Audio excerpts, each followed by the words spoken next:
꼬리가 없어. 이누즈카 노리히사는 일본에서 태어났으며 동물 형태학자이다. 인체 해부학을 가르쳤으며 화석을 연구했다. 작품으로는 멸종한 일본의 거수, 우리들의 노지 리코인 등이 있다. 줄거리. 선생님은 뼈가 있는 동물들의 같은 점을 알려줬어요. 설명이 끝나자 다윤이와 알라는 손을 들었어요. 선생님, 저는 꼬리가 없어요. 왜 저희들만 꼬리가 없는 걸까요? 선생님도 미처 생각하지 못했어요. 일주일이 지난 아침, 교실 앞에 수많은 동물들이 모여 있었어요. 침팬지, 나무늘보, 긴팔 원숭이, 기니피그, 고릴라, 박쥐 등 꼬리가 없거나 짧은 동물들이 모두 모여든 것이지요. 선생님은 나무 위에 사는 동물들은 따로 나누고 몸 크기와 생김새가 비슷하면서도 꼬리 길이가 다른 동물을 각각 묶어 생활 모습을 살펴보기로 했어요. 꼬리가 없는 코알라는 느리지만 꼬리가 긴 캥거루는 뛰어다녀요. 선생님은 생각했어요. 움직이는 속도와 꼬리가 관련이 있나? 긴팔 원숭이나 거미 원숭이는 꼬리가 없어도 날쌔게 움직였어요. 알라와 다윤이는 친구들이 어떻게 꼬리를 사용하고 있는지 물어보았어요. 5번째 손으로 쓰고 미끄럼을 방지해줘요. 친구들이 금방 찾을 수 있는 표시가 되고 날다람쥐는 날개처럼 비막으로 사용해요. 새의 꼬리는 꼬리 날개로 좌우로 돌거나 제동을 걸 수 있어요. 이것 말고도 여러 가지로 사용하고 있었어요. 영역 표시, 무기, 키와 경보, 감정 표현, 몸 지탱하기, 기둥, 날벌레 쫓기. 바다에 놀러 갔던 알라는 바다 동물의 꼬리가 헤엄치기 위해서라는 것을 알아냈어요. 주름상어 주름 아저씨는 공룡이 등장하기 훨씬 전의 시대로 거슬러 올라가서 꼬리가 생긴 과정을 말해주었어요. 실록 헬스인 라티메리아는 꼬리가 어떻게 생겼는지 알 수 있는 두루마리를 선물로 주었어요. 두루마리에는 새 물고기 포유류의 실루엣과 동물 그림이 삼각형 둘레를 따라 그려져 있었어요. 왜 동물들의 그림은 그 옆의 실루엣과 전혀 닮지 않았지? 혹시 보는 방향보다 움직임이 더 중요한 걸까? 새인데도 땅 위를 달리는 타조는 날개가 작아지고 다리가 큼직해져서 포유류와 비슷한 생김새가 되었어요. 각자 자기 움직임에 맞는 생김새로 변해갔구나. 그렇다면 꼬리는 어떨까? 물고기의 꼬리는 헤엄치기 위해 있어요. 개구리는 어른이 되면 땅 위로 올라가기 때문에 꼬리가 사라지고 다리가 자라요. 포유류는 다리가 붙는 부분이 몸통 옆구리에서 좀 더 아래로 내려왔어요. 발을 내딛는 역할도 엉덩이 근육이 대신하게 되어 꼬리가 필요 없어진 것이랍니다.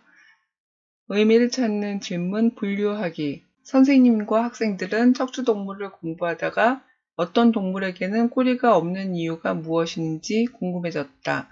꼬리와 관련된 특징을 찾기 위해서 맨 처음 한 일은 분류하기였다.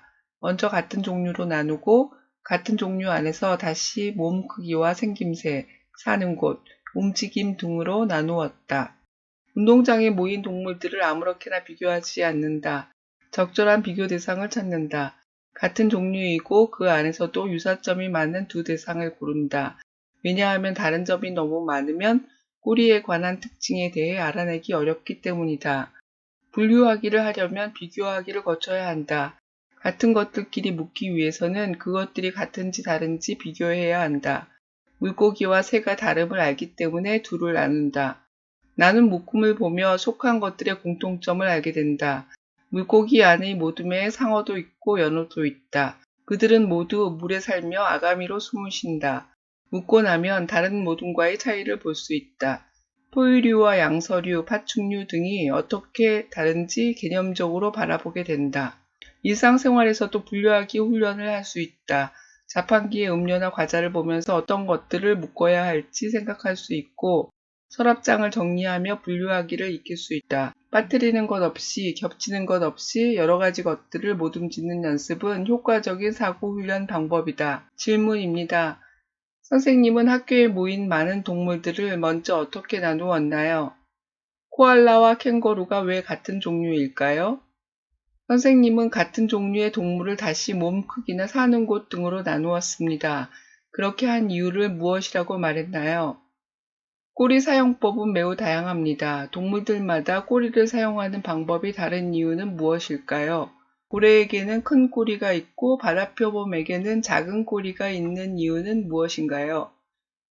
악어, 두발공룡, 고양이, 코알라는 꼬리의 위치가 각각 어떻게 다른가요? 여러분의 서랍장을 분류해 보세요. 어떻게 분류하는 게 좋을까요? 의미를 찾는 질문, 호기심을 탐구 과정으로 이끌기. 선생님은 등뼈가 있는 동물에 관한 수업을 했다.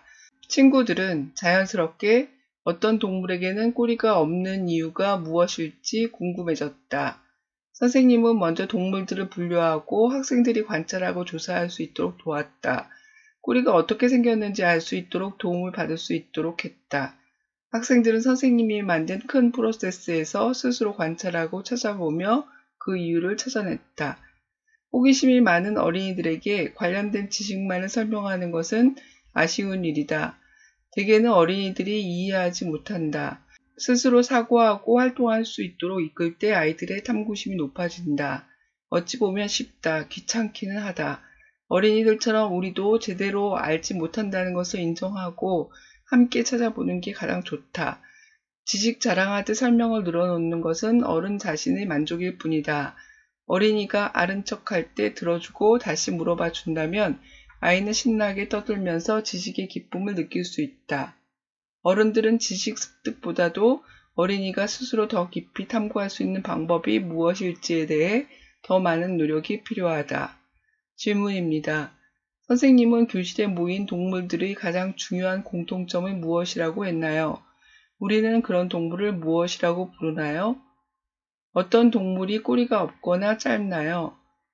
선생님은 무엇을 보고 꼬리가 없는 동물을 예외라고 할 수 없겠다고 했나요? 움직이는 속도와 꼬리는 관련이 있나요? 어떻게 알 수 있나요? 학생들은 이웃들을 찾아가 꼬리를 어떻게 사용하는지 조사했습니다.